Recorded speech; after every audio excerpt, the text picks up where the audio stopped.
A que cheira, papá? Cheireche raro? Pois se cadra tes razón, algo fede.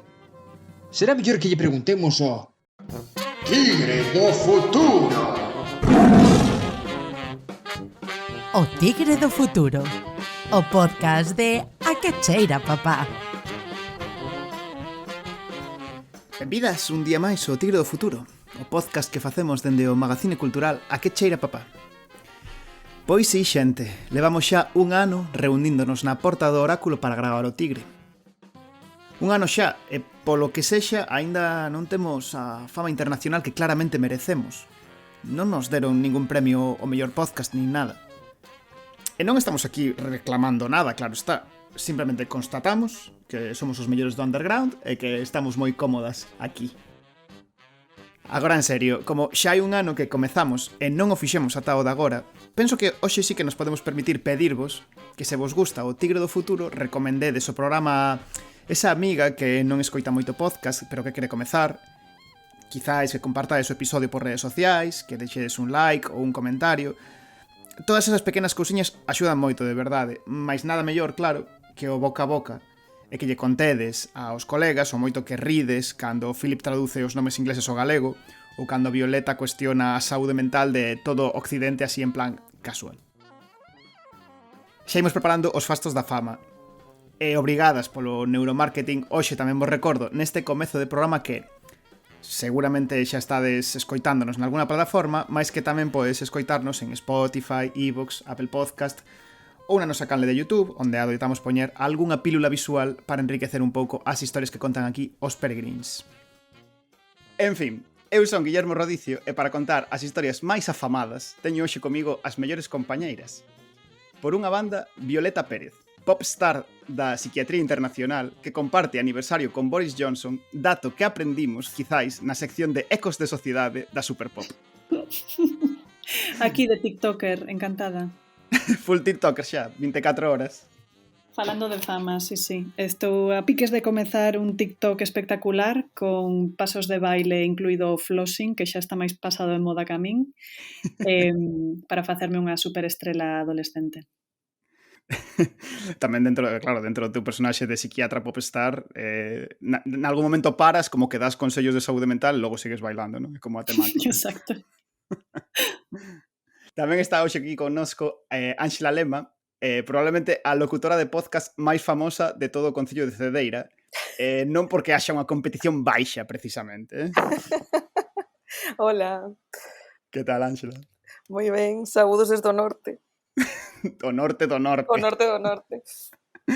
Non coñeces outros locutores de podcast de Cedeira, non?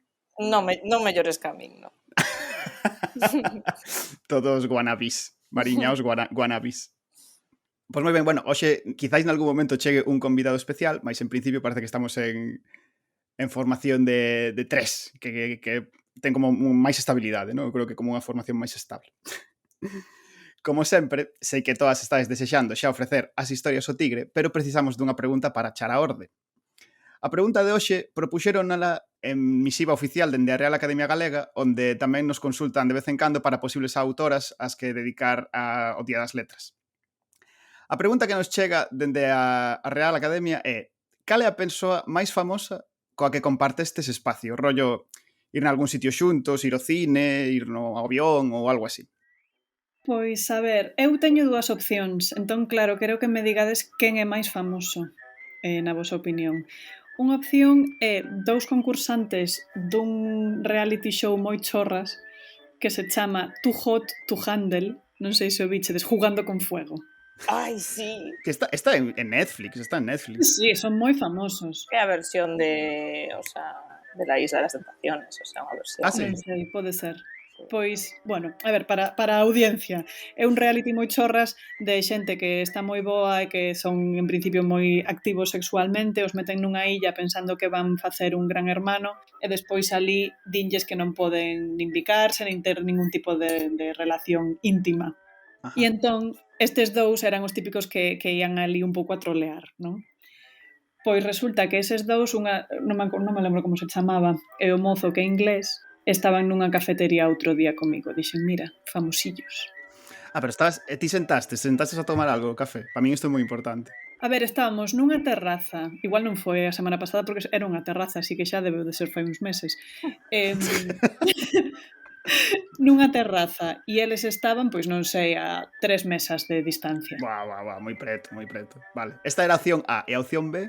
Opción B é Pau Donés Hostia. comendo un bocata de tortilla no aeroporto e parei a falar con el un rato, que era moi riquiño.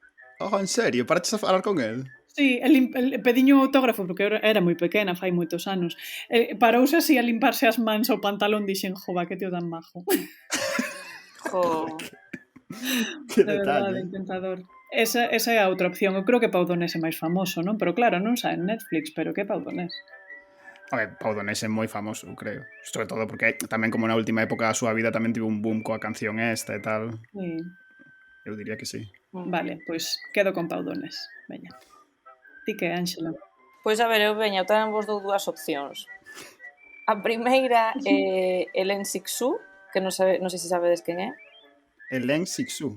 Hélène Cixous é unha escritora, unha crítica literaria feminista como super referente como dos anos 60, que foi a primeira como en formular a chamada escritura l'écrire femme, a escritura feminina e tal. Bueno, eu cando a vira nunha conferencia estaba como en plan, Dios, estou escoitando en directo a mi Cixous. É referente a nivel mundial, é referente aos estudos feministas e de escrita e tal.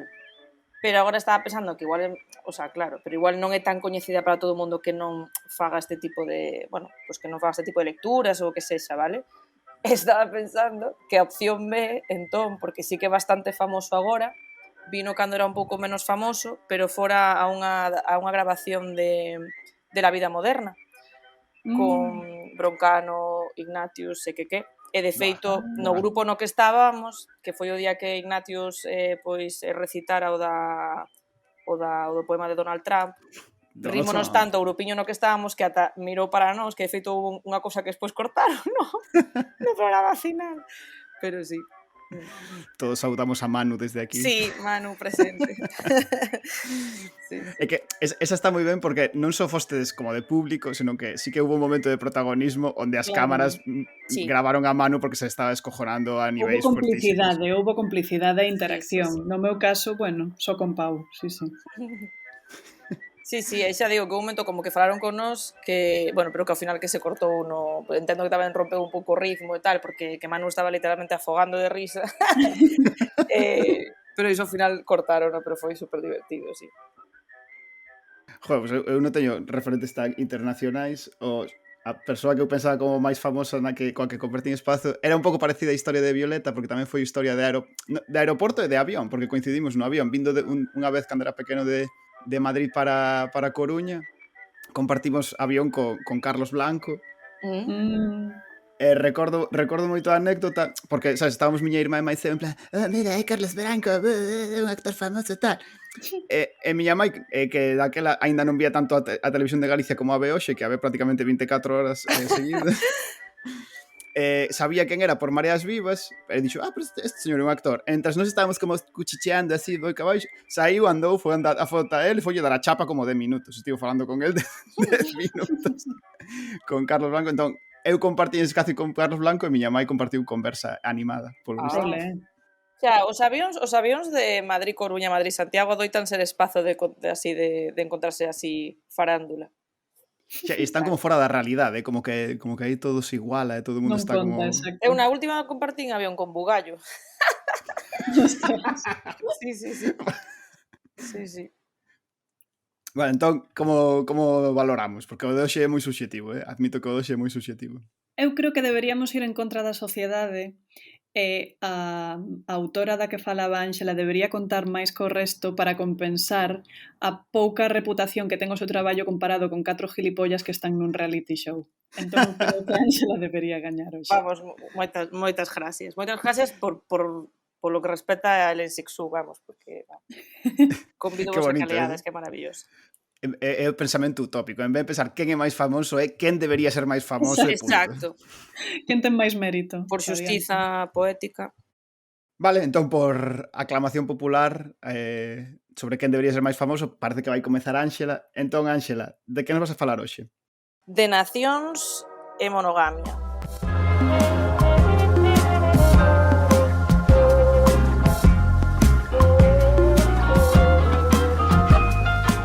Pois ben, hoxe quería falarvos, non é que este todo como super claro do que vos quero expoñer, quería compartir con vos diferentes reflexións a partir dun libro que estaba lendo esta semana e que me fixo pois, funcionar bastante a cabeza, que xa non é pouco, non?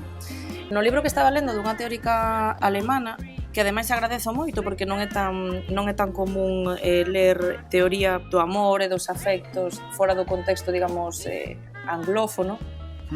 Pois este libro, que digamos que sería en galego algo así como Desamar o capitalismo ou Amor como acción política, empezaba a primeira parte falando das fronteiras. De quen é a autora, que non a mencionaches? A autora ten un nome que me custa bastante pronunciar. Vale, era aposta, non? Si, era aposta, pero dígovolo xa. A autora chamase Lan Horsteit. Non sei, bueno, Lan, con 2 N's, vale? Para quen queira buscala. Comeza o libro reflexionando moito sobre o tema fronteira. Tranquilidade que non vou falar do tema que tanto nos gusta últimamente, que é o tema de non hai fronteiras das canxos. Menos mal, está prohibido. Pero está guai, porque ao final mola que este como do pano de fondo do que vos quero presentar hoxe, vale? Pensando e lendo tanto últimamente sobre as fronteiras, tanto a raíz das canxos como do libro esta muller o que nos presenta é a fronteira como concepto prácticamente incuestionable, non? O que entendemos como territorialidade nacional, estatal e interestatal. Eso sería unha fronteira, non? O concepto do Estado-nación baséase na premisa de que existen fronteiras e na capacidade de trazalas. E poucas veces o propio concepto de fronteira se cuestiona, non? A territorialidade estatal e os sentimentos a ela, digamos, unidos, naturalízanse e retroaliméntanse. Lendo a esta muller, pensei noutra, que sei que Guillermo tamén coñece, que é francesa, que se chama Anne-Marie Thies, e que publicou o seu traballo pois, a creación das identidades nacionais europeas nos séculos XVIII e XX. E Thies fala dun concepto moi chulo para entender como funciona a construción da nación, que é o sistema IKEA, vale? O sistema IKEA da construción da nación. E isto que é? Pois é que a construción identitaria nacional permite montaxes diferentes a partir das mesmas categorías alimentais. Pois cando pensamos nunha nación, pensamos pois, sempre pois, nun himno, nunha bandeira, sempre se busca como un pasado épico que explique como a orixe, non, da nación, etc. En cada nación, digamos, uns elementos ou outros teñen maior ou menor forza, non? A iso se refire como que é como unha montaxe na que os elementos son comuns a case todas as nacións, pero que se poden, digamos, colocar de maneiras diferentes, non? Entendo, sí. Thies indica que o sentimento nacional nace dunha invención e sobrevive pola adhesión colectiva a esa función. É dicir, ensínaselles aos individuos o que eles son, como deben facer e comportarse, e convídase e anímase a que propaguen este coñecemento no seu entorno, non? En calquera caso, este sistema IKEA que propón Thies faime pensar no proceso de construción da identidade, vale? Aquí os elementos escollidos son outros. É dicir, pensemos en por que, por exemplo, os xenitais teñen máis carga sexual e identitaria para catalogar que identidade sexual ten cada persoa do que un cóbado para clasificar alguén, non? Xa. Comentaba Mary Torres, que a mí fora unha reflexión que me iluminara un montón, comentaba nun seu traballo que ter menos dedos no pé dereito non che fai menos muller.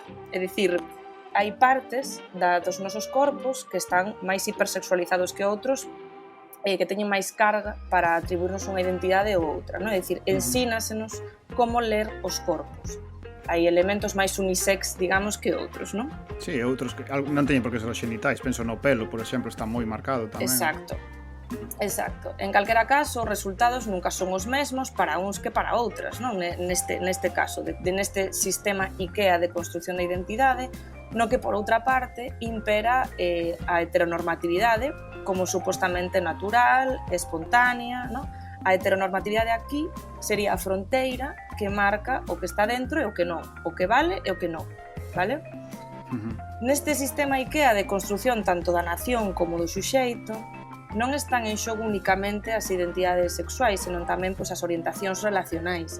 Porque outro dos elementos indispensables que configurarían este sistema é, sen dúbida, a monogamia. E aquí chegamos a unha terceira teórica, porque xa Brigitte Vasallo sinalaba que a nación é a parte administrativa da unión de persoas que se senten identificadas por códigos comuns e que deciden vivir xuntas baixo esa unidade administrativa común, non? Sendo a patria a súa parte emocional. E este xeito de agruparnos funciona con mecanismos moi similares a que varias persoas decidan formar unha unidade familiar ou organizar unha crianza conxunta. Nación e familia teñen pouco de elección consciente e moito de mística. É dicir, ambas as dúas prometen a felicidade e prometen ese sentido de unión e de prestixio social, digamos, e de sentirte que formas parte dunha comunidade e dunha idea social, digamos, común e ben aceptada. Que, por certo, neste sentido, recomendo moito ler a Sara Ahmed e o seu libro A promesa da felicidade, na que xustamente analiza como a felicidade é un construto neoliberal que pasa por diferentes elementos e ideas como que forzosamente necesitan a heterosexualidade. Sí, mas moi recente no tempo, ademais. De feito, ela acaba propoñendo como reclama a infelicidade queer. O ensaio é moi recomendable. A nación europea, que é o que estábamos falando, non, a raíz de Thies e de Lam, a nación europea é monógama de forma e fondo, non? A monogamia aparece na maioría de legislacións europeas como fundamental na nación para ser aceptada, sí. Non? A unión romántica entre dúas persoas é o único tipo de unión que se contempla. Mais a nación europea é monógama non só por iso, senón tamén pola súa forma de estruturar os vínculos, a identidade, porque se basea na xerarquía, na exclusividade e volvemos á idea de fronteira, do que vale e do que non. As fronteiras son tamén constituíntes do eido privado e neste sentido adoitan ter unha connotación moi positiva. Toda esta retórica de coñecerse a unha mesma, marcar os teus propios límites, saber cales son as túas fronteiras, non? E manter e defender as fronteiras, tanto as persoais como as políticas, semella indispensable para a supervivencia, non? Eu pregúntovos, cando pensades que xorde a necesidade de marcar fronteiras? É dicir, para que serven?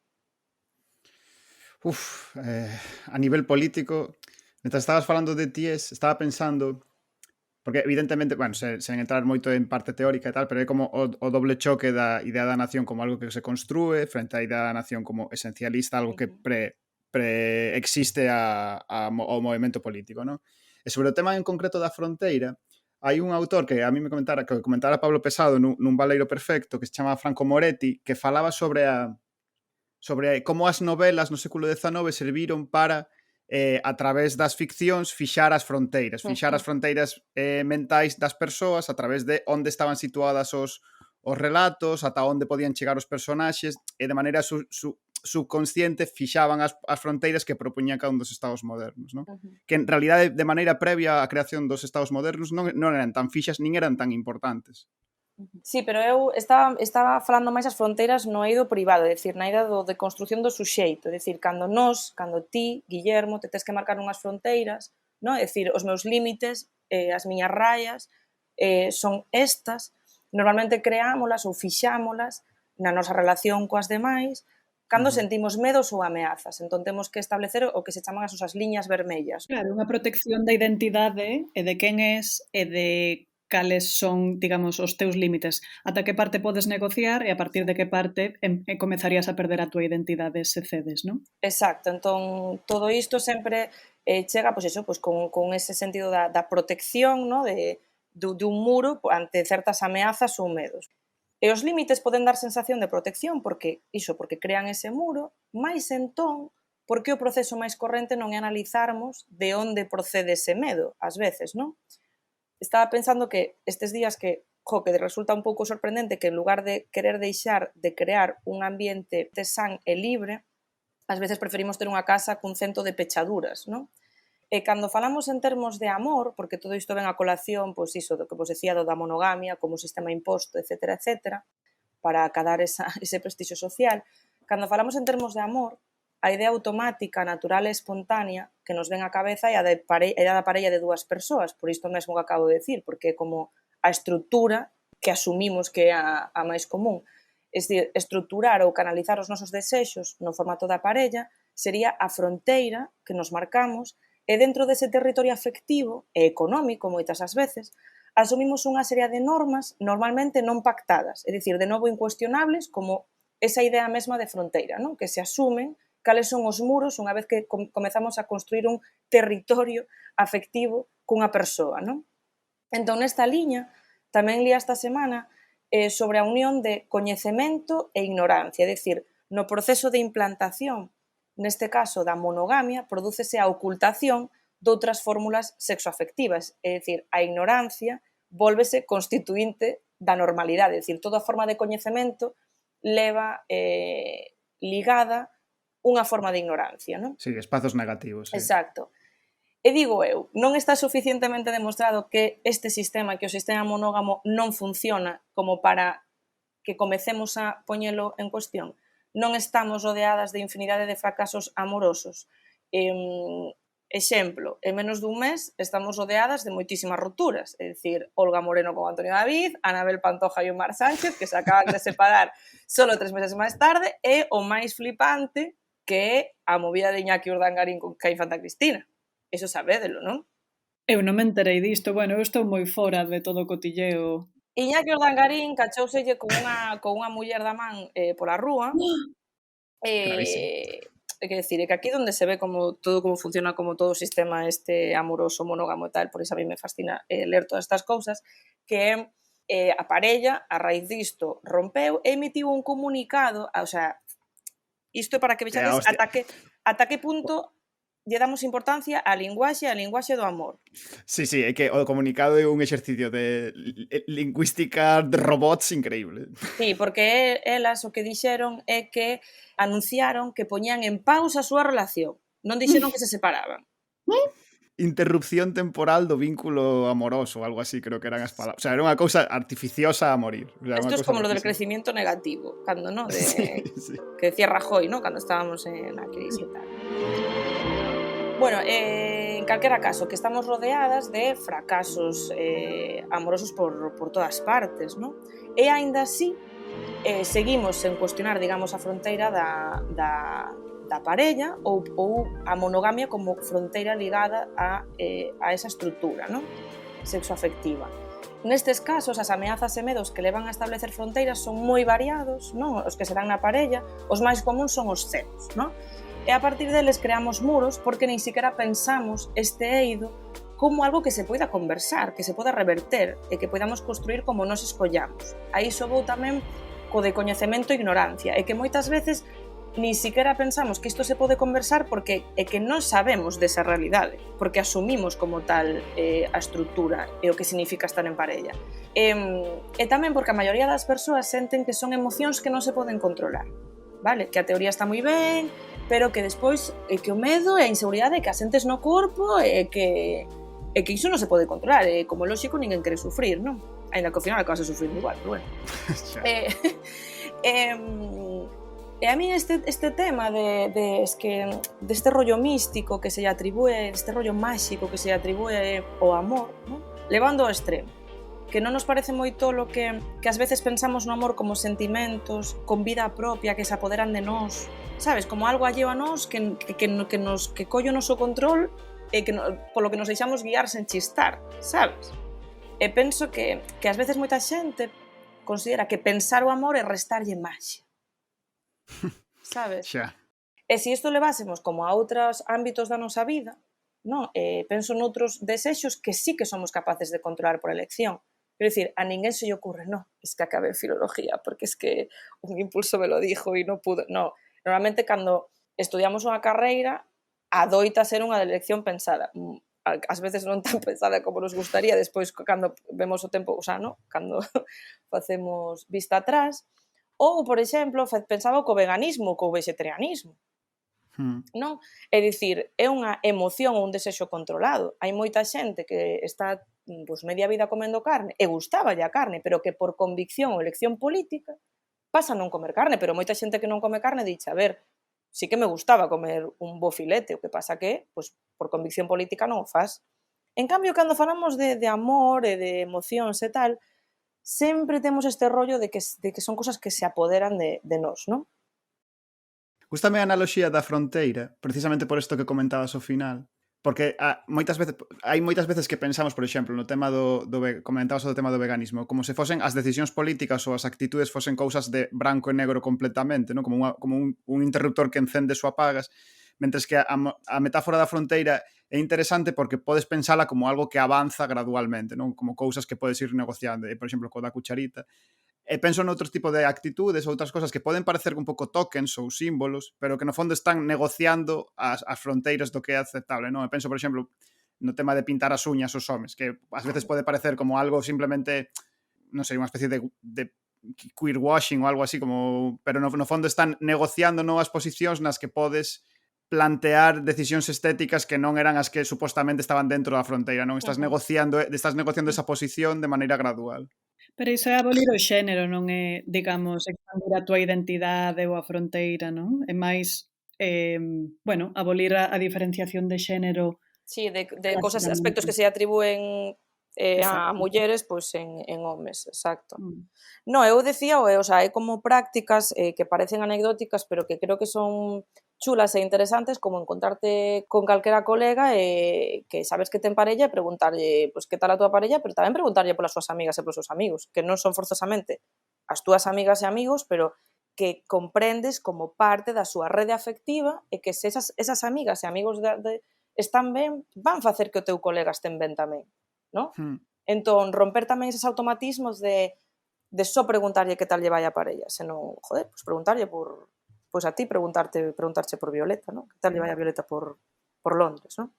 Tamén, Ánxela, eu pensaba, mentres falabas, que toda esta mensaxe da monogamia como signo de éxito, da parella, de casarse, de ter fillos, da familia tradicional, é unha mensaxe coa que se bombardea a muller, socializada a muller, dende que nace. Entón, evidentemente, todas estas cousas eu creo que esta narrativa da monogamia e da necesidade de ser fiel e tal está moitísimo máis presente no mundo femenino. Ti pensas, pois mira, no exemplo que dabas antes de Urdangarín, eu creo que hai un suposto social casposo horrible de que, bueno, son cosas que os homes fan. Non é oficial, pero é algo que se asume, que se asocia á identidade masculina. Entón, eu o que me planteaxaba tamén é que todas estas cousas e este lavado de cerebro que nos fan dende sempre é outra ferramenta máis de control. Totalmente, vendo o coñecemento masculino, patriarcal, o sea, de todo o que nos inculcan. Sempre nos dixeron, no, que o desexo sexual por parte dos homens é incontrolable. Exacto. O sea, nos somos seres emocionais, non... Sí, claro. Entón... a sexualidade femenina está completamente borrada. Iso ves en moitísimos ámbitos. Agora que está de moda tamén o tema trans, xa me diredes cantas mulleres trans se ven nos medios, que son moitas, e cantos homes trans, hai menos da metade. Entón, todas estas cousas, a sexualidade femenina, e o xénero, e todas estas cousas están moito menos presentes na xente socializada muller, realmente. Total. E no fondo é unha cousa de culpas, non? Porque, quer dicir, de como se distribúe a culpa, porque todo o sistema golpea moito máis as mulleres ou as persoas que socializan como mulleres, pero seguindo un pouco o fío do que propón Ánxela, o que é o sentido común, sabes, como a idea basal non é como que todos os homes as estemos formulando constantemente, senón que é como unha caixa coa que traballamos directamente, como que algo que chega prefixado e ti xa simplemente distribúes culpas aplicando esas normas, pero non se está negociando constantemente ese sentido común, senón que como que de alguna maneira é o sistema base do que partes. Sí, é que non se fala diso. É que non se fala. A xente é un tema que é moi incómodo, xéntese moi atacada, cando se pensa ou se conversa sobre amor, sobre os afectos, sobre a parella.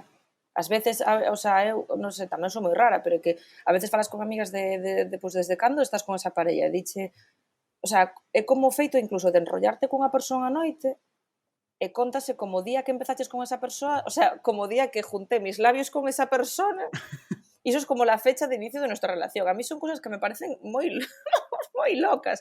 Por qué? Porque se asume que desde ese momento, desde ese momento, digamos, corporal ou que sexa, asúmese que imos a establecer un lazo no que non van a entrar outras persoas.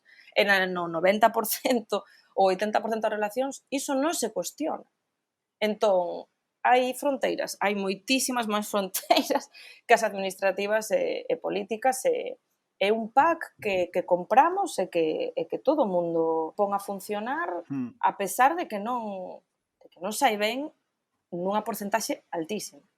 É interesante tamén do que explicabas, a idea esta de que temos asociados como determinados tropos ao amor que están como de forzas sobrenaturais, misticismo, sabes, como de cousas que non controlamos.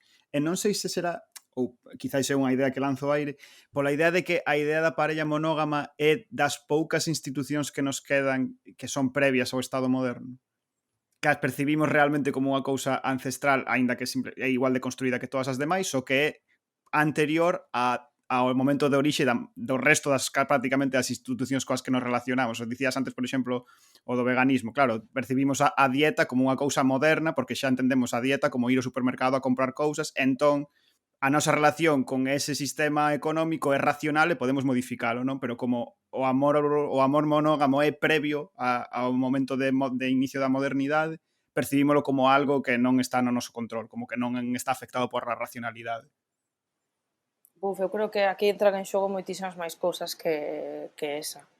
Que operan unha serie de discursos e de controis sobre iso que van... E iso como que tamén é como esa promesa da felicidade, como esa unión tamén, porque ti se estás en parella, estás, digamos, orientado a formar unha familia, tamén ten moito que ver con ese sistema heteronormativo da reproducción, entón por iso é a lógica de seguir reproducíndonos as unhas ás outras, entre uns e outras. Este rollo para seguir pechando por como asumimos certas fronteiras que pensamos que non son cuestionables, asumimos xa pois, que se estamos en parella esa persoa pasa a deitarse con outra persoa, esa fronteira rompeuse por completo e a estrutura cae por completo, non pasa iso se a nosa parella ten unha conversa mega íntima cunha amiga, pasa se deita con outra persoa. Ese tipo de intimidade o que rompe a fronteira. Eu creo que esa maxia que tanto nos mola podese aplicar de outras maneiras e podemos romper de maneira consciente super bonita as fronteiras. Para mí unha forma de romper esas fronteiras super bonita que sempre estou como reclamando é que temos que facernos máis a cucharita entre amigas e amigos. Sí, e cando vivimos con amigas e con amigos temos que facernos a cucharita. Propostas concretas. Propostas moi concretas, porque iso ademais, e sobre todo facedemos a cucharita entre homes, entre amigos, para romper con estas fronteiras do que entendemos como heterosexual, como monógamo e como todo.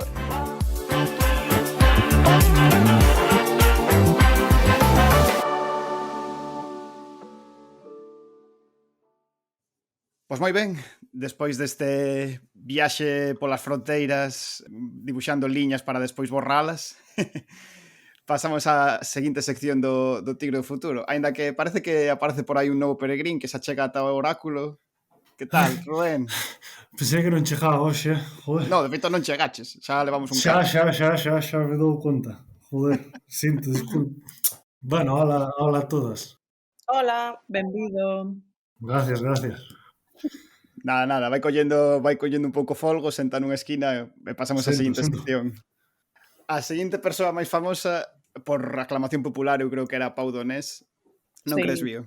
Eu creo que sí, merecidísimo. Era unha anécdota bonita, ademais. Sí. Entón, pasamos á seguinte sección que vai ser a de Violeta. Entón, Bío, de que nos vas a falar hoxe? Pois hoxe na miña sección Freud debe morrer vou falar do síndrome de pandas. Tu dors encore à mes côtés. Les deux soleils sont levés. Comme chaque matin. O síndrome de pandas é un dos meus diagnósticos favoritos, evidentemente polo nome, que é moi cookie. É basicamente un nome feito de siglas, é un acrónimo, que quere dicir Pediatric Autoimmune Neuropsychiatric Disorders Associated with Streptococcal Infections.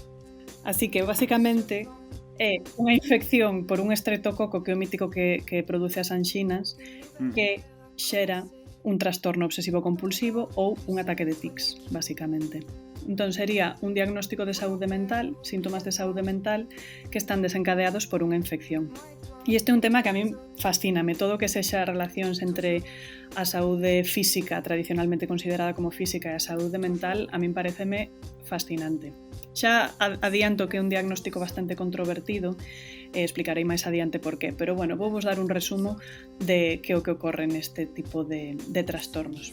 Básicamente, danse en nenos entre 3 anos e edad puberal, máis ou menos.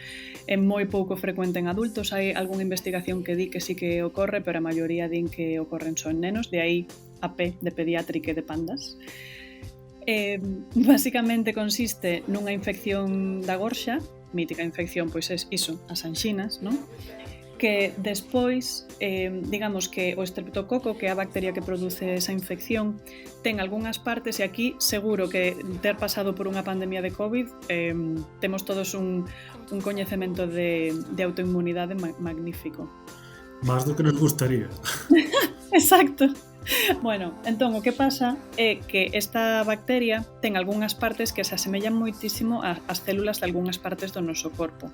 Pois de algunhas partes do corazón, de algunhas partes das articulacións, e entón o noso sistema inmune, cando ataca a esta bacteria, digamos que a bacteria fai de molde, e entón o noso sistema inmune tamén pode atacar as nosas propias células.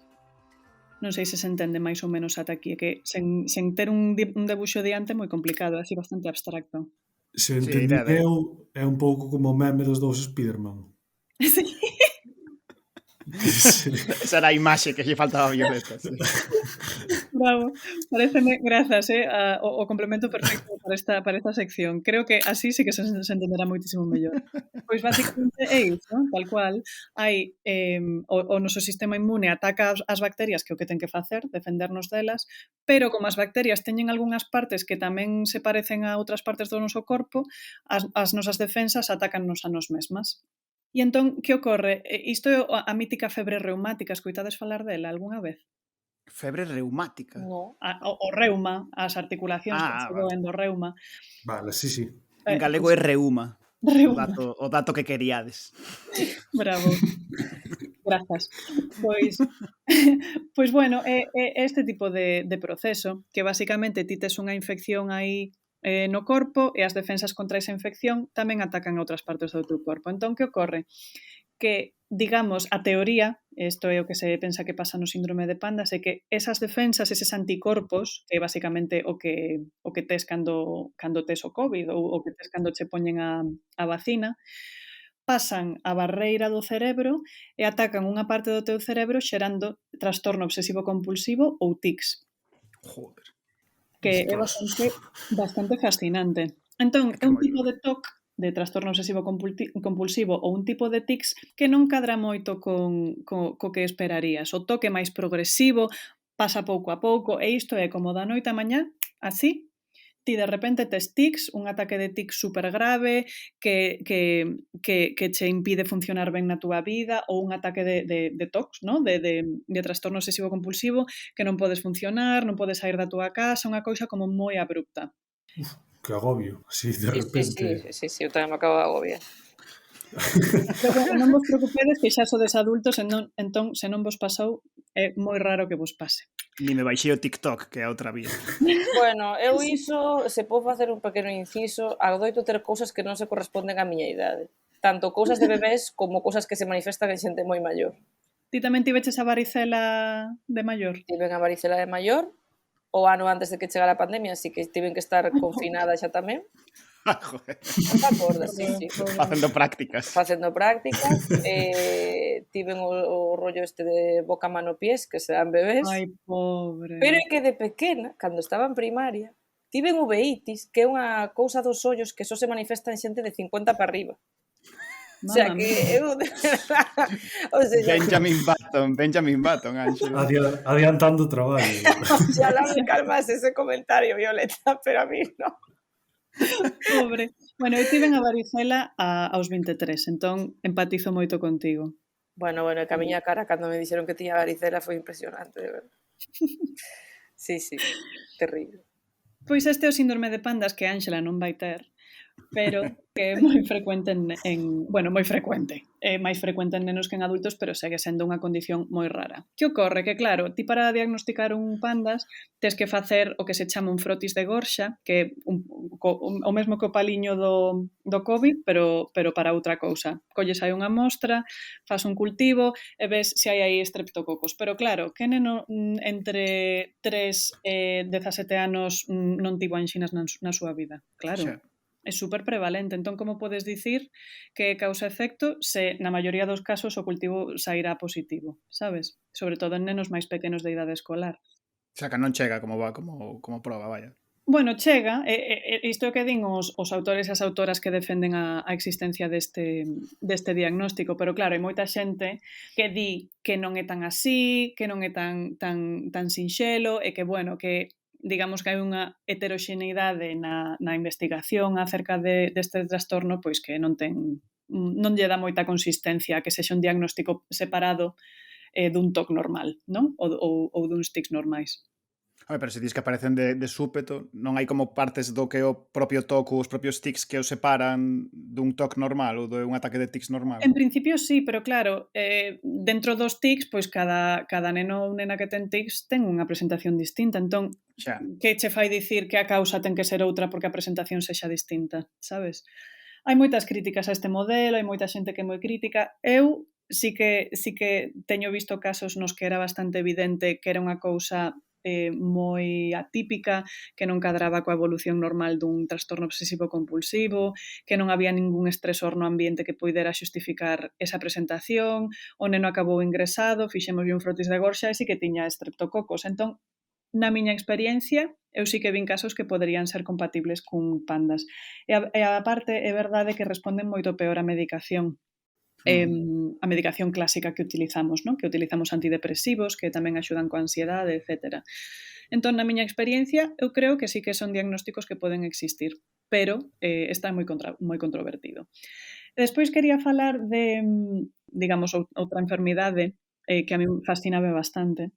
Non sei se escoitachedes falar algunha vez da toxoplasmose. Por suerte, no. Boa, sóname, pero non sei de que é. Sona a espírito un pouco. Pois, basicamente, a toxoplasmose Un pouco así. é unha enfermidade parasitaria que faiselle sempre un cribado, un screening ás embarazadas, porque se unha embarazada ten infección por toxoplasmose pode ter consecuencias complicadas para o neno ou a nena, non? E a que che pode pasar aos gatos? E a que che poden pasar aos gatos? Exacto. O vector principal son os gatos. Entón, basicamente, é o clásico, non? Pois non lavar ben as mans despois de limparlle as areas ao gato, non sei que tal, ou estar aí moito co gato acariñándolo e tal, e tes toxoplasmose. E que síntomas dá, perdona? Pois a é moitas veces asintomática. Moitas veces, por iso se fai un cribado, pero bueno, tampouco vou falar en plan do cuadro clínico inteiro, pero no. No, é que me sona que hai unha... O sea, dentro deste quitar o aire, hai a tradición de quitar aire de gatos. Que en vez de coller o aire dun morto, collelo do gato. E ocurríseme que de repente igual era a explicación popular a esta enfermidade. Cales son os síntomas de quitar o aire un gato, entón? O sea, a cousa é esa, de nenos que están en contacto con gatos, que collen o aire do gato, normalmente gatos preñados, e os síntomas suelen ser os típicos de todas estas enfermidades que chaman o aire, non? Isto de cansancio, poñerse a morrer, pérdida de apetito, e todas estas cousas. Pois mira, pode ser, porque, a ver, conto volo se queredes, os síntomas principais son así moi inespecíficos. Ínchanse un pouco os ganglios, así como fatiga, febre, dor de cabeza, dor así no corpo, como, sabes, deste dor de osos que tes cando tes gripe, é así como moi inespecífico a maioría dos síntomas que dá, así que podería ser. Pois mira. Caso resolto. Ao final as crenzas populares están baseadas na algo, sabes? Sí. Eu sempre o digo. Pero de coller o aire, de que che botaron un mal de ollo, non? Botaronche un mal de ollo ou como é, cun defunto que... Non, como... En la tradición bergantiñana podes coller o aire ou dun morto que te impresiona. Que te impresiona, entonces colles como o aire do difunto. Sí, exacto. Entón o aire do difunto, pois non está ben ter cousas de morto dentro dun corpo vivo, e poste mal. Podes collelo de mulleres menstruantes, isto é máis frecuente de nenos, ou podes collelo de gatos. Pois mira, ten sentido. Entón, basicamente, pode ser perigoso para o neno, provocar malformacións, etc. Entón, por iso se fai un cribado e un tratamento. Pois, unha cousa moi fascinante é que, basicamente, claro, a toxoplasmose precisa dos gatos para transmitirse a outros gatos e a outras persoas e a outros seres vivos, non? Por iso se di que o gato é o vector. Pois, que ocorre cando o gato transmite toxoplasmose a un rato? Que a parte que me parece máis fascinante de todo este proceso. Que pensades que pode pasar? Que do rato pase aos humanos, Sí. igual que a peste, por exemplo. Por exemplo. Entón, o que ocorre é que a toxoplasmose, para autoperpetuarse, o que fai é influenciar o cerebro do rato, atención que ibes flipar, para que lle perda o medo aos gatos e así infecte outros gatos. Como? E perpetuar o ciclo da infección da toxoplasmose. A mí pareceme moi heavy isto. Sí, ahora sí que me sona. Bueno. É moi heavy. Bueno, entón eu teño unha teoría que é que miña nai, cando estaba embarazada de min, eu son un pouco, pois, unha futura señora dos gatos. E cando miña nai estaba embarazada de min, atoparonlle toxoplasmose. Entón, eu teño a teoría de que eu non lle teño medo aos gatos e teño como un amor irresistible aos gatos porque a toxoplasmose afectou o meu cerebro. É a miña teoría rocambolesca. Pero... Bueno, a mí parece moi fascinante. Que queredes que vos diga? Todo isto de como unha infección pode cambiar a túa percepción, a ver, non digo en humanos, non? Pero que en animais está comprobado. E pode cambiar a maneira en que te comportas e a túa saúde mental, a mí parece moi fascinante. Loquísimo. Sí, de feito, en cando empezaste a contalo, empezaron a virme así que hai como... O sea, si se busca en YouTube, encontras moitos casos de... Mal empezamos. O sea, hai moitos parásitos, tanto en insectos como en roedores, que fan eso, fan que o portador perda o medo ao seu depredador para contaxiarse. Hai un que afecta ás formigas. Pois mira, Non sei as formigas ou as térmites, pero fan que perdan o medo aos paxaros carpinteiros, porque é un parásito os paxaros carpinteiros. Entón, que guapo. Fai que lle perda medo o paxaro carpinteiro, come a formiga, inféctase e pon os excrementos, manda larvas de parásito que chegan ás formigas e así vai ser producindo. E tamén hai un que é como un vermiño moi pequeno que se mete dentro dos saltamontes e vai medrando e cando chega xa a etapa de madurez provoca que os saltamontes se tire a agua, porque para reproducirse este parásito necesita agua.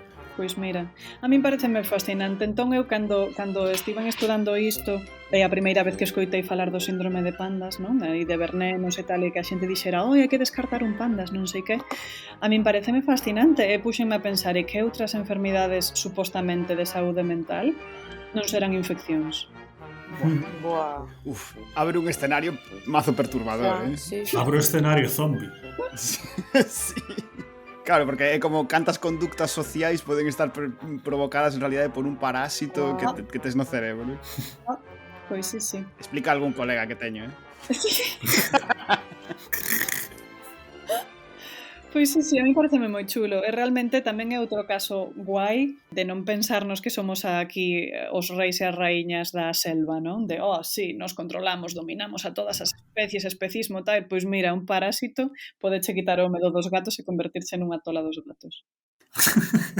Molaría que isto te servise tamén para cousas guais, non? Non sei, como... Bueno, Venom, que che dá superpoderes. Sí, que che fai aprobar a oposición rapidísimo. Ostras, eso se demostrase, a tentación é moi forte. Joder. Un parásito catedrático, encántame. Claro. Guai. Claro, no, porque o pensamos como en sentido negativo, pero igual, en plan, a solidaridade nos humanos non é unha cousa xenética, senón que só é por un determinado parásito que ten algunhas persoas. Só as boas persoas son as que están infectadas. Claro, porque cando nos ven así, están altruistas, e te dis, infección terá. Hai un síndrome fascinante que non lembro como se chama, vou no buscar e vos lo digo agora, pero basicamente provoca que a persoa que ten este síndrome, un síndrome xenético, non sexa capaz de pensar mal da xente. Mira. Wow. De verdade, o meu profesor de xenética, Carracedo, de aquí, vamos, unha ovación enorme. Pois Carracedo sempre dicía que pensaba que esta xente era xente que estaba máis evolucionada e que estaba por diante do resto da humanidade porque eran pois a persoa que ti deberías aspirar a ser. Ou seja, que é un síndrome, pero de ser como mellor persoa que os demais. Pero é un síndrome provocado tamén por bacteria, non? No, este era xenético, agora vos busco e vos lo digo. Ainda que, de todas maneiras, incluso os bacterianos poderíanse considerar como evolución, no sentido de que os seres humanos que estivesen afectados por unha bacteria, se estivesen máis preparados para o ambiente, poderían ser os que se reproducen. Sería outra maneira, en realidade, da bacteria autorreproducirse, non? É por xenética, porque nestes rollos que hai de selección natural, porque esa xente non se está reproducindo mil? Esa é unha buena pregunta. Non sei. Porque esa xente... Ángela poñendes deberes a esas persoas en plan de fillos, rápido. Joder. Chámase síndrome de Williams. Boa persoa, Williams. Boa persoa. Sí. Quero dicir, houve selección natural por movidas terribles ao largo da historia, joder, por unha con fins riquiños, tío. Claro, pero bueno, a nosa sociedade non é precisamente que fomente a xente maravillosa, se a maioría dos xefes son psicópatas, imagínate. Ese sí que pasou cos bonobos, que son unha especie de chimpancés que evolucionaron porque as hembras tomaron o control das manadas, digamos, e entón, en vez de basear a xerarquía da manada na violencia, basaron na docilidade, porque as hembras empezaron a seleccionar os máis dóciles. Entón, os bonobos son unha especie común a hippie. Ai, Dios! E ben moi a conto do que falabas antes, que escuitei así cando chegaba. As novas masculinidades.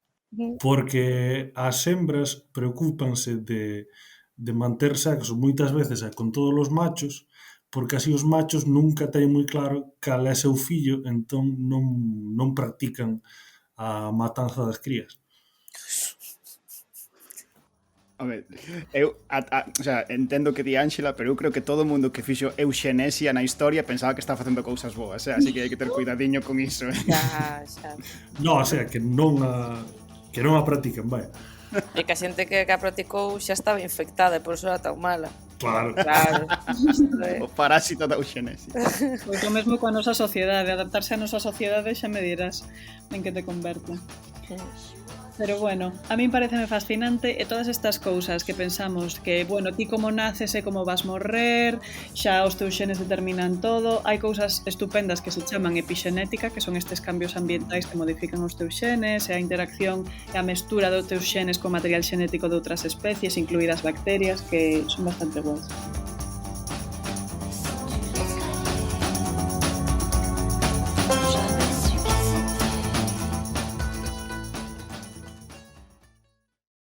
Pois moi ben, despois deste descubrimento de que seguramente Darío conta as historias que conta por algún tipo de movida que ten metida na cabeza e que non o podemos culpar, non é culpa del.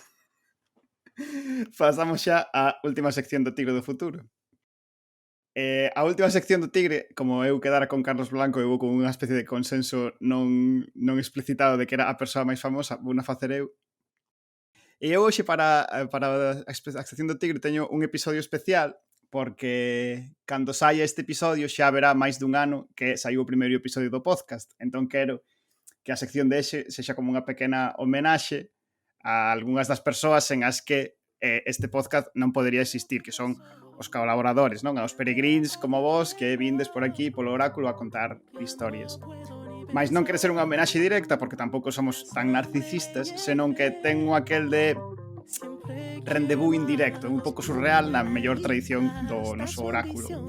Así que hoxe imos falar dos doppelgangers do tigre. Es mala amante la fama y no va a quererme de verdad. Vale, a idea da sección é moi sinxela. Busquei a persoas en Google que tivesen o mesmo nome que persoas que participaron neste podcast nalgún momento. Entón, o que vou facer é contar a vida destas persoas, contar un pouco quen son. Algúnas teñen vidas máis interesantes, algúnas teñen vidas moi pouco interesantes. Entón, para facelo tamén máis animado, o que introducín un dato falso en todas estas historias.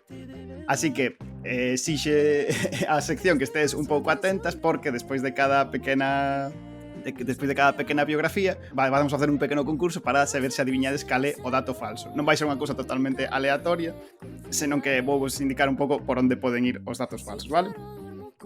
E o último, pois eu creo que paga a pena votar por quen pensades que é o doppelganger ou o doble máis famoso, o sea, máis guai de todos.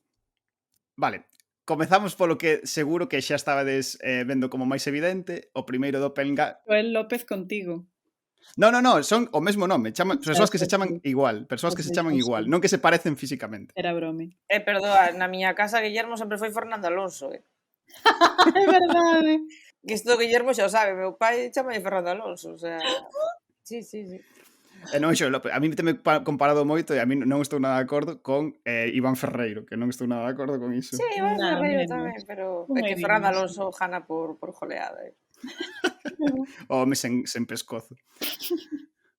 Vale, comezamos polo que seguro que xa estabades vendo como máis evidente. O primeiro doppelganger é o noso querido Carlos Ríos. O noso Carlos Ríos xa pasou por aquí algunha vez polo Tigre a falarnos de alcaldes icónicos galegos ou do programa Carlos Ríos bo. Pero o outro Carlos Ríos é quizáis o doppelganger máis famoso, que é o fundador do movemento Real Fooder. Evil Carlos Ríos. O Carlos Ríos malo. El bueno y el malo. Supoño que todo o mundo coñece a este Carlos Ríos. Por supuesto. Podemos dar... Todas coñecedes a Carlos Ríos, ¿no? Sí. Pois vamos a falar un pouco algúns datos sobre él, ¿no? Carlos Ríos é un rapaz de Huelva, ten 30 anos. Estudou dieta e nutrición de verdade, ten títulos, pero alcanzou a fama a través da publicidade. Comezou levando publicidade de marcas de comida e pouco a pouco decatouse de que él mesmo podía ser a marca. Proba disto é que ten como 1,5 millón de seguidores en Instagram, 3 millóns en total en todas as redes sociais. E seguindo o pulo deste gran seguimento, abriu en 2020 3 empresas. Un é un centro de nutricionistas, que non sei o que é isto, pero ok, vale, é o que di él. O outro é unha empresa de comunicación, que xa era o que se dedicaba, e outro é unha app de Real Fooding, que ten máis de 1,5 millón de descargas, que basicamente podes escanear a comida e dache como unha puntuación de como de real food é a cousa que estás escaneando. Mamma mía. Carlos Ríos decatouse de que o concepto de real fooding era a verdadeira invención. Pois é unha idea que pretende como ser toma de conciencia sobre que tomamos alimentos moi procesados e tal. Vale, o sea, a idea é como moi básica, ¿no? A idea é hai que comer mellor, ok? A movida é que os real fooders convertéronse un pouco en secta e meme, a idea de como se a conciencia alimenticia de querer comer comida moi real fose unha marca de identidade, un modelo de vida, todo un pouco masificado polas lógicas de redes sociais e de contido viral. Claro, Carlos viu que había aquí negocio. Fixo como varias vías de negocio como habido do Real Food. A primeira foi os libros, sacou 3 libros. Un titulado Come comida real, outro Cocina comida real e outro Real Fooder Planner, que non é un libro, senón como un calendario que está valeiro, pero que te vende a prezo del libro, que me parece a xogada mestra tamén. A segunda vía de financiación deste Carlos Ríos foi a app, que por sí, como modelo de negocio xa dá lugar a sospeitas, porque ao final unha app onde podes escanear todo o que compras no súper, pois parece estar pedindo ser sobornado por marcas, pero vaya, non temos por que asumir.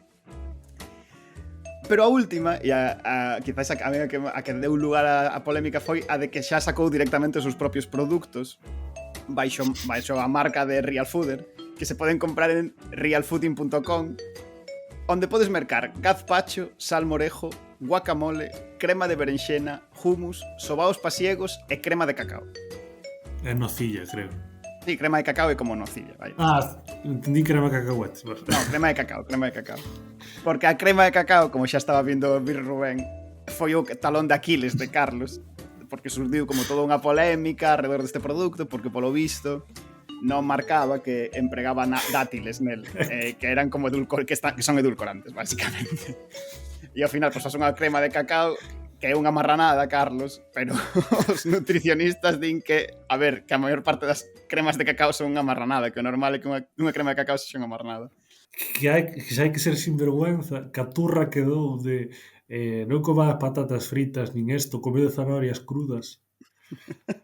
E logo sacas E que nocilla. vendo unha nocilla, mi mal.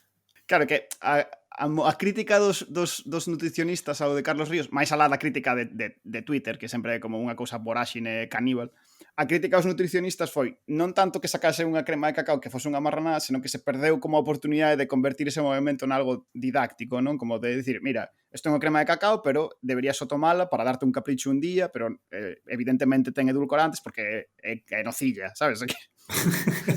Bueno, non sei. Penso que se está asentando xa un pouco a idea de Carlos Ríos como vendefumes, non sei que pensades. Sí, naturalmente. A min o que máis me rebenta é o público, digamos, diana que ten Carlos Ríos, porque, claro, a xente que ten unha que ten unha certa educación, non? Pois educación superior, etcétera, estas cousas xa saben. Entón, a min pareceme unha explotación de xente que o mellor do que máis se beneficiaba era de simplemente que el fixese uns vídeos de como cociñar e tal, sen necesidade de venderlles o produto, sabes? É que, non sei, a min pareceme É bastante... unha pena, porque o inicio era unha boa idea e foise das más. O marketing que lle sae por todas partes, non? Esa formación que ten en publicidade. En fin. Bueno, pero claro xa deseu o concepto de comida real, o sea, como... É que me parece como tan urbanita todo de... non sei. Como Sí, que... sí. A comida imaginaria. Claro, que non é comida real, quero dicir, e aparte, bueno, decía agora Violeta, non sei se estou tan de acordo, hai peña que realmente lle tens que explicar por que é malo comer un donuts, Non Sí. todo o mundo, jolín, é que é verdade, Certo. ou que a Pero maioría bueno, da xente non sabe que a maioría dos alimentos teñen azúcar engadido, sabes? Sí. Pero é máis posible, máis, digamos, máis frecuente que iso ocorra en xente que non tivo a oportunidade de aprender iso en algún sitio, sabes? Non digo que todo o mundo que teña pois unha carreira ou un bacharelato pois teña ese coñecemento, nin moito menos, pero, bueno. Isto tamén é un pouco o teu campo, Violeta, pero isto non fomenta en certa medida ocultar trastornos alimenticios, é dicir, o caso de como esta xente que, por exemplo, se mete de repente moito no xinasio porque realmente é unha forma de camuflar un trastorno, non sei se me explico. Sí que te explicas, claro que sí, todas estas cousas, a vigorexia e tal, creo que o máis preocupante é a canalización de toda esta información por redes sociais, porque paseanse na comparación, non? Sobre todo Instagram ou as que son máis visuais, paseanse en mira que ben come esa persoa, mira que pouco come, mira que san, mira que real todo o que come, baseándote nesa comparación en que apariencia teñen e que apariencia tes ti, aí sí que pode fomentar moitísimo a inseguridade ou, digamos, o intentar controlar todo iso a través dunha dieta extrema, claro. Vale, entón, cal pensades que é o dato falso do que acabo de contar? Ui, xa foi o dato falso, Sí, o dato falso xa foi. O dato falso estivo mezclado entre todas estas cousas que contei. Pero é un dato falso de Carlos Ríos ou que é un dato que é do noso Carlos Ríos? Non había nada do noso Carlos Ríos. Hai un dato falso que me inventei eu, de Carlos Ríos, dentro de todo o que contei. De Carlos Ríos, de Real Food. Do Carlos Ríos malo, vaya, sí. Eu creo que o pillei, porque foi un dato que me chocou, pero parece unha cousa moi específica. Pero vamos, logo, eu creo que dixestes que na súa web vendía sobaos pasiegos Real Food. Sí, a mí eu flipei co dos aos paseos, tamén, pero vendía tamén nocilla, é igual de flipante. Todas pensades que ese é o dato falso? Pode ser, veña, eu compro. E a verdade é que aí salto mo radar, sí, non sei. Son os sobaos. Vale, sí, era o dato falso, era o dos sobaos.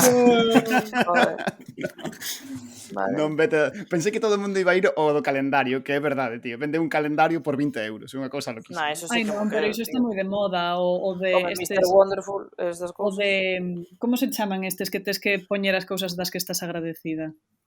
Os bullet journal. Unha cousa desas de estou agradecida porque hoxe dixen non a un traballo no traballo. Bueno, As axendas de productividade tamén. Cosmopolita todo, que dicía Ángela, en fin. Vale, pasamos ao seguinte doppelganger. O seguinte doppelganger é Darío Martínez.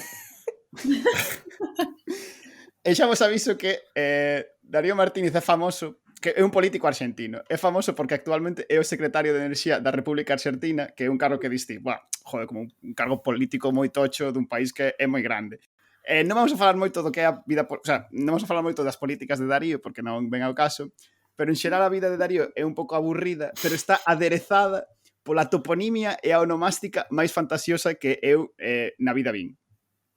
Así que vou dicir algunhas cousas del, pero xa vos aviso de que estedes atentas aos nomes dos sitios e aos nomes das persoas, vale?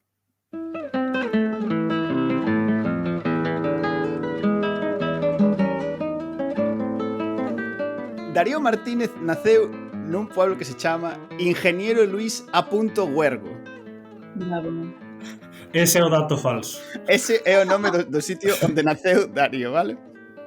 Darío estudou a carreira de contador público, aínda que non chegou a graduarse, ou iso di a Wikipedia, e polo que sexa tampouco parece que teña outra carreira que sí acabase, pero vai.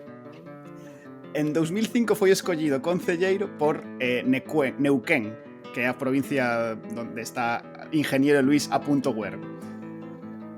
Permaneceu no cargo como concelleiro ata 2013 polo Frente Cívico para a Victoria, o FCPV, que é unha alianza entre o Partido Justicialista e a Unión Cívica Radical, que isto une a este Darío Martínez co noso Darío Martínez, porque cando nos íbamos a carreira tiñamos o Carlos Ríos Bo e máis eu tiñamos unha especie de partido broma que se chamaba Partido Radical e Darío era membro deste Partido Radical. Volvendo ao Darío Martínez argentino, o seu primeiro nome é Norman, pero, segundo declarou nas algunhas entrevistas, desiste de utilizalo porque non lle soa ben. Bravo. Fan. Norman. En 2011, Darío Martínez foi candidato a intendente, que non sei o que é, pero foi candidato a intendente, pero só obtuvo un brillante 7% dos votos e quedou cuarto. Asumo que porque só había 4 candidatos, o de quedar cuarto é un eufemismo, pero vai. Nas eleccións de 2015 entrou na lista de diputados do Frente para a Victoria, mas non colleu acta ata 2016 cando reemplazou a Nancy Parrilli, que é irmá do exsecretario xeral da Presidencia e man dereita de Cristina Fernández de Kirchner. O sea, Nancy Parrilli é unha señora importante. Inventou as parrilladas. Darío Martínez chegou a secretario de Enerxía en 2020, substituindo o anterior, que se chama Emilio Lanza Rocas, que, por certo, naceu nunha vila preto da de Ingeniero que se chama Ciudad del General Roca, aínda que non sei se hai unha conexión entre o apelido e o nome do sitio. E ten un gimnasio de tipo roca, e tens que derrotalo para chegar ao alto mando. Medalla roca. Home, se Emilio Lanza Rocas non ten un Onix de primeiro Pokémon, estou decepcionadísimo. Vale, da política de Darío Martínez non vou aprofundar moito porque me dá bastante igual en realidad, pero non me resisto a comentar unha das súas propostas fundamentais e que expuxo no seu discurso ao recibir o cargo. Dixo: asumo como tarefa fundamental atraer inversións para la vaca muerta. Primeiro pensei que isto de la vaca muerta era como unha metáfora tolísima da Argentina ou algo así, como que Darío era o político punky máis loco da historia. Pero polo visto vaca muerta é o nome dun pozo petrolífero que hai no centro da Argentina e que é moi importante, o sea, que se está empezando a explorar agora. Un pouco magua, sinceramente. E este é Darío Martínez. Fascinante. Bueno, que fantasía de toponimias. A mí encantaría que fose ruso, Guille. Podía estar buscado un ruso. A un Darío Martínez soviético, a verdad que sí. Exacto. Pasa que non sei como se traduciría o nome. Parece que falar con Philip. Xa, é o experto de traducir nomes no momento. Seguro que Dimitri ou algo. Vale, entón cal pensades que é o dato falso? Eu non pillei ningún, O de Norman, o do nome. Eu creo que o de vaca muerta, porque sona demasiado a boi morto. Moi bueno. Pode ser o motivo polo cal non quería chamarse Norman. Norman, vaca muerta, En plan, e o motivo, o sea, nunha e o de entrevista Norman nunha tamén. que sona mal. Igual é, non sei. O único nome que me inventei aquí foi Emilio Lanza Rocas. Oh, Guille. O verdadeiro secretario de Enerxía chamámase Sergio Lanciani, pero claro, non chegaba ao nivel de locura de Nancy Parrilli Ingeniero Luis A. Huergo. Que tal? O resto de nomes son todos reais e me parece increíble os nomes que hai de pueblos polo medio da Argentina, flipas. O sea, a cidade do Xeral Roca tamén é verdadeira. Bravo. Claro, é que aí en Argentina, con tema colonización, bueno, en toda América, eran nombres en plan, veña, este.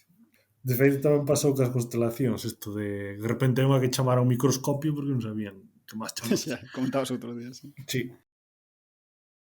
Vale, aquí moi mal, estiveches frouxas, non acertastes ningún dato falso. Nancy Parrillimolo. Queríamos creer, Quille, queríamos creer. We want to believe. Vale, o seguinte doppelganger é Rubén Amado, que é un compositor argentino de fama mundial. Este conocido.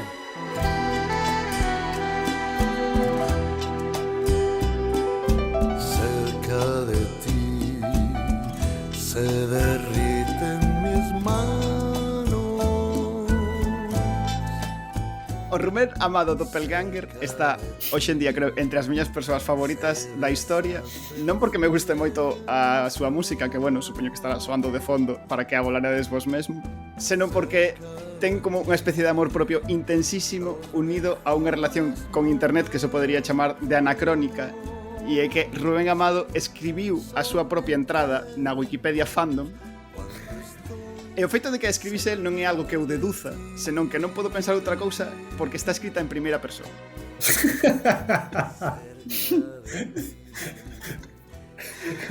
Así que penso que non hai ninguén mellor que o propio Rubén Amado para contarvos algunhas cousas sobre el mesmo. Así que vou ler directamente a túa entrada da Wikipedia leída por el mesmo, vale?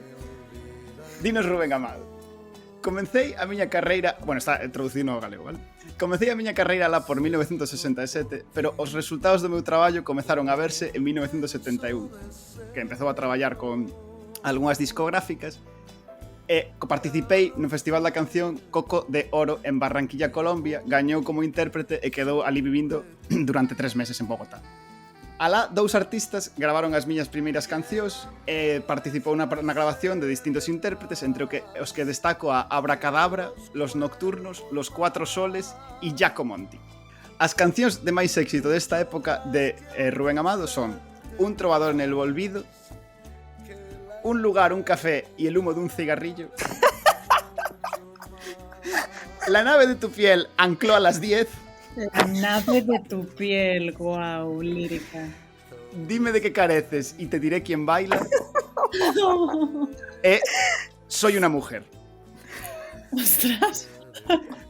Digamos que de certa maneira estas serían as máis trascendentes. Las inventadas por ti. Eu xa gravara algúns discos con Disc Jockey CBS. Esta última que pegou moi forte en Costa Rica coa miña canción Usted es algo especial. Oh.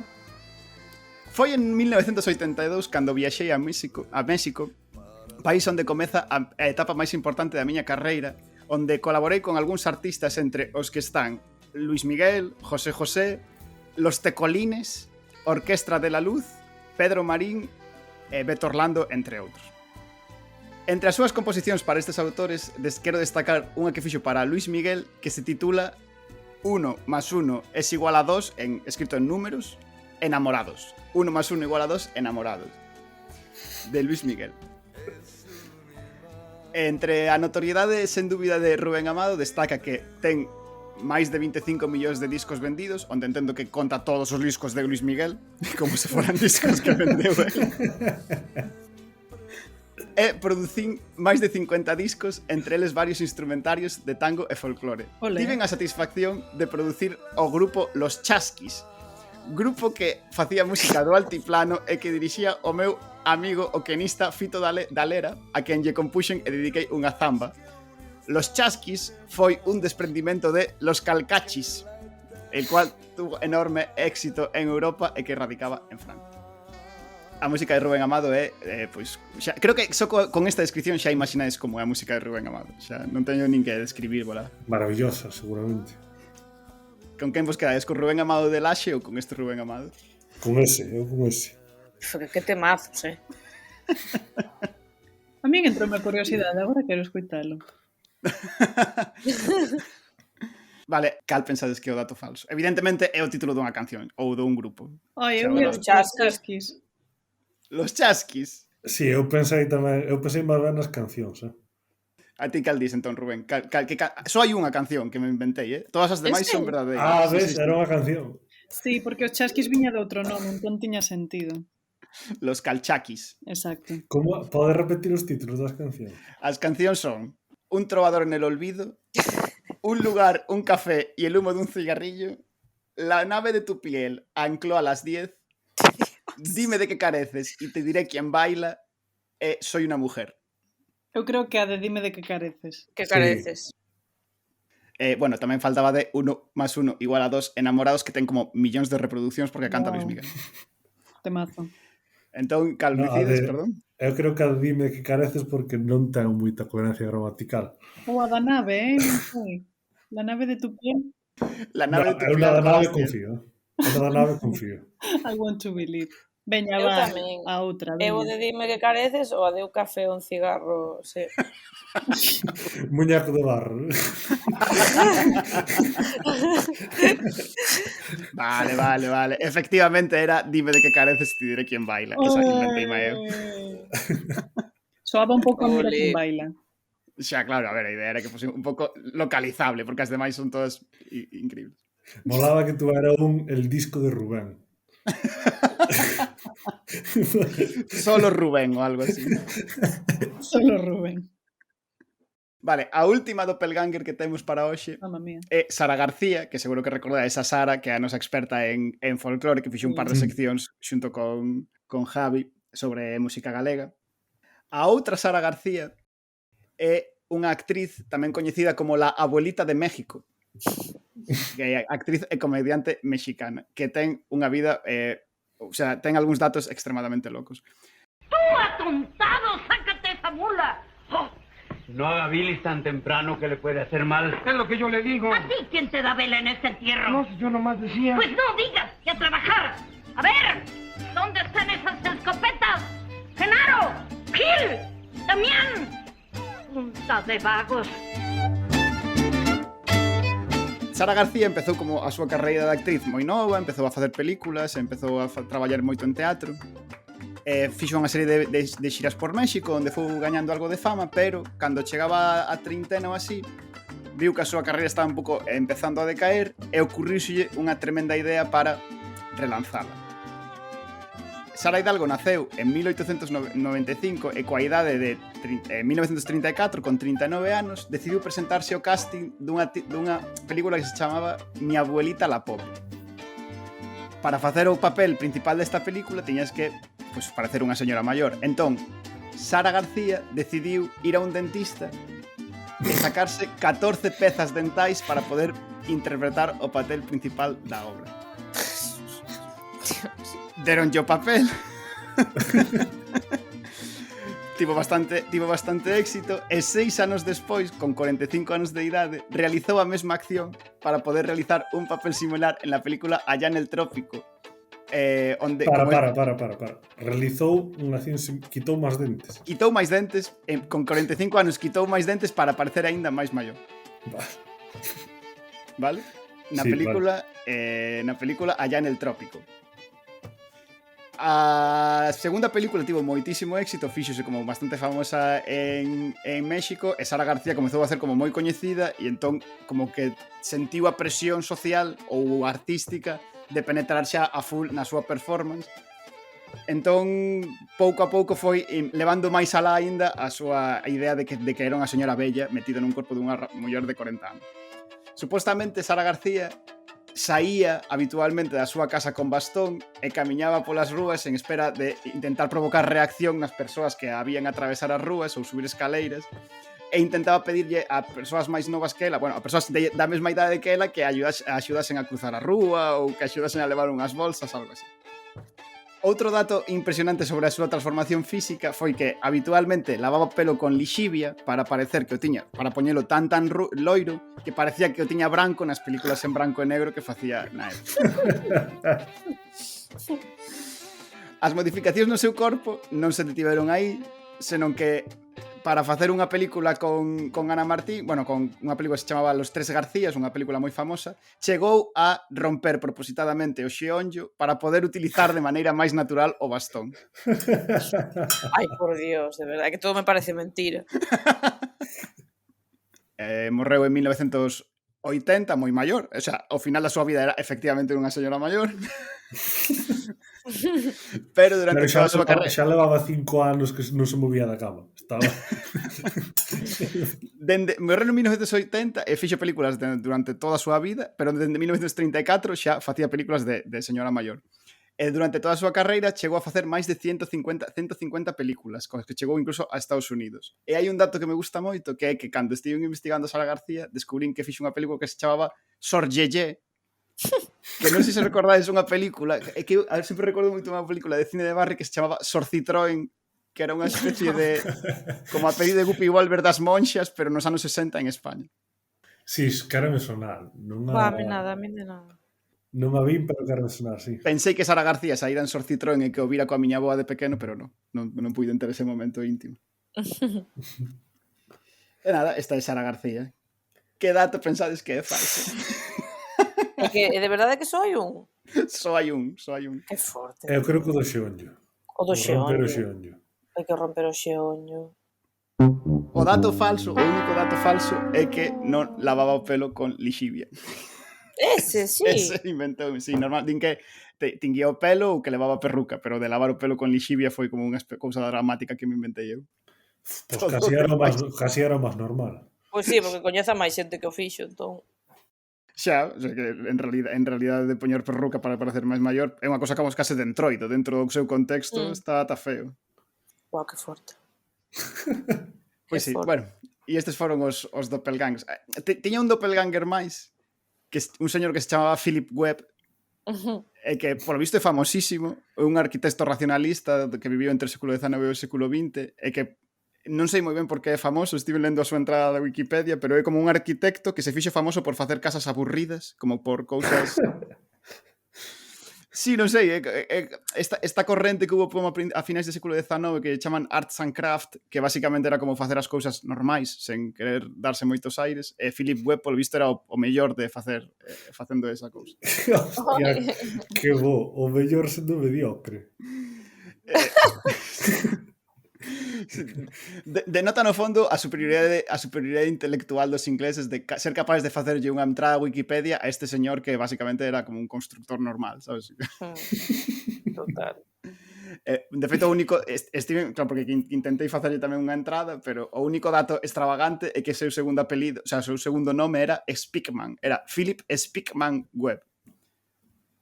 Pero vale. E nada, a ver, entón, para darlle finiquito a sección, cal pensades que foi o mellor doppelganger de todos? O de Sara. O de Sara. Sí. O de Sara? Esa señora foi moi divertida, sí. A mí parece unha forza de voluntad tremenda. E moi meritoria, además. Sí. 150 películas. Non te dá olla. Se miras en internet a filmografía, é unha barbaridade. É unha barbaridade de cantidad de películas que fixo. Xa, pero todo o que fixo. Wow. Su trabajito le costó, ¿eh? Sí. Y sus dientes. Os dientes quitados unha vez xa non tens que acordarte máis, joder. Si quiero duermo con ella, pero nunca me la voy a casar. Pois moi ben. Soa xa o Tigre de The Omens, e iso significa que chega ao seu fin un novo episodio do Tigre do Futuro. Saímos hoxe do Oráculo asombrados por todo o que aprendimos nun podcast cheo de persoas tan famosas. Quero dar as grazas ás nosas cómplices do Oráculo de hoxe. Se vos gustou e non vos queredes perder as seguintes entregas do Tigre do Futuro, podedes suscribiros en iVoox, en Spotify, Apple Podcast, YouTube, ou seguir en xeral o que facemos tamén desde A que cheira papá. Emplazamos vos xa para o seguinte tigre que quen sabe o que agarda ali. Un saúdo e ata a próxima. Tigre, quen te pode deter? Fai no pedazos e bañate no que quede de. Nunca pensei ter que arrancarche o